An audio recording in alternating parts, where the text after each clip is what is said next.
All right, in this presentation, I'll be discussing why you would socialize a feral cat. Now, this is assuming that you have a feral cat in your care for a good reason, like they needed major surgery and need to be hospitalized, or they have an injury and they need medically managed, or they were trapped somewhere that they can no longer return to for whatever reason. And when I talk about socializing a feral cat, I don't mean turning this cat into a house cat or a pet cat. What I mean is you're one on one interacting with this feral cat to assess what their true behavior is going to be like. And once you find that out, you'll be able to better determine the best course of action for this cat. And the primary goal in doing this is to decrease their stress and fear levels while they're in your care.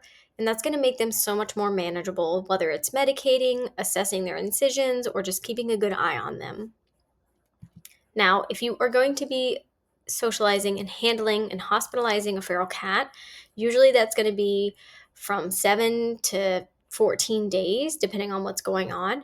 And you should already be someone who is very comfortable handling cats and know that you have the capacity and the skill set to physically restrain these guys. So you're comfortable and confident when working with them, and you're not relying solely on cat gloves. And that if this cat does get out or loose in the house or wherever, that you feel comfortable catching them again.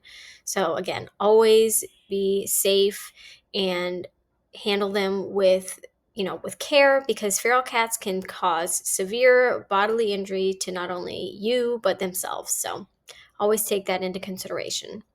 So what I'm going to do is go through some videos of that demonstrate good reasons why we socialize feral cats and the benefits of it.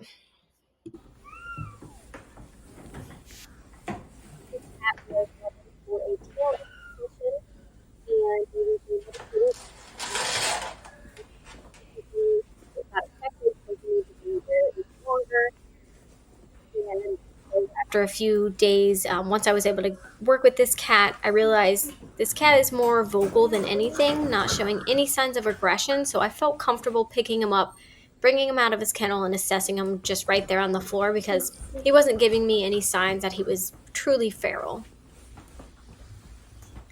Again, these cats are coming into a community cat clinic brought and trapped by local residents who care for outdoor cats. They've never touched this cat before, so they didn't know what it was truly like and assumed it was going to be feral because of how they act inside the cat trap. But as you can see, quick assessment showed that this cat was super sweet. The caretakers were so thrilled, and now he's a loving, wonderful house cat that is living a good life.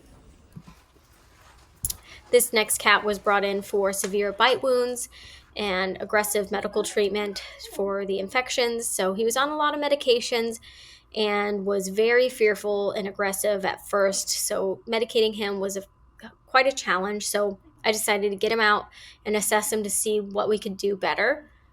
This is the first time I'm working with him, and you can see after just a few minutes of showing him some quiet love and compassion, he transformed into a wonderful cat who is no longer fearful and lashing out. From then on out, just after that one session, he turned into this cat who needed minimal restraint. We were able to place IV catheters, do x-rays without sedation. So again, just showing them that you're there to help them and better assessing them will help you in these cases where you really need hands-on management. And it made it so much more manageable. This is a cat that needed her eye taken out, and I hospitalized her at my own house for about 12 days. She was super fearful, super just stressed the first couple days. She ended up getting litter caked into her feet. So after a few days of just getting her used to me handling her, I was able to clean her paws out. And you can see I'm not even holding her. She's just wrapped in the towel. She's also on a lot of pain meds here. But again, it's just getting them, tolerant and used to being handled just enough to where you can better, care for them. So she let me clean her paws. She was tolerant, so I was able to clean out her ears and just provide the best quality care while, being hospitalized. And this also helped decrease her stress, drastically. The first few nights, she actually ripped out almost all of her claws just trying to claw at the dog crate, unfortunately. And after a few days of getting her used to that, she was no longer, avid trying to escape. So it's all about decreasing their stress until they can go back to where they came from or into an environment that is suitable for them. Here she is, day 5, way less stressed.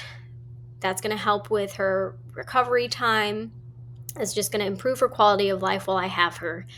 And she didn't really become friendly and she hated being in the cage, but she was way less tolerant of it until she was able to be released. And even with one eye, they do great. She lives in my neighborhood and I see her every day and she's doing so much better now. This next cat is actually one who was brought in for potential euthanasia because the caretakers who trapped him, they never pet him before, but they knew something was going on with his eyes. And upon further inspection, he was actually blind, or becoming blind due to severe glaucoma, and the pressure building in his eyes were causing them to bulge and caused him to lose his vision. And it's also a very painful condition. So, prior to assessing him, he was on the euthanasia list. We thought, let's assess him, see what we can do. And upon further inspection, he turned out to be the sweetest cat. Again, the caretakers, they don't know. They've never pet this cat. They just leave out food for them. And then when there's something wrong, they trap them. So they don't know their behavior or what they're like. They're just trying to help out the cat.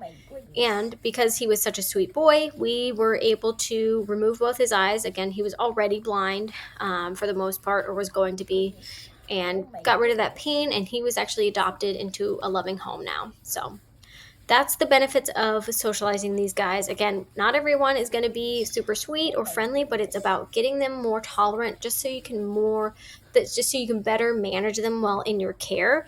And like this guy, if they are going to be euthanized, we can prevent that by, assessing them and seeing what the best course of action is for these guys. So thanks for watching and good luck.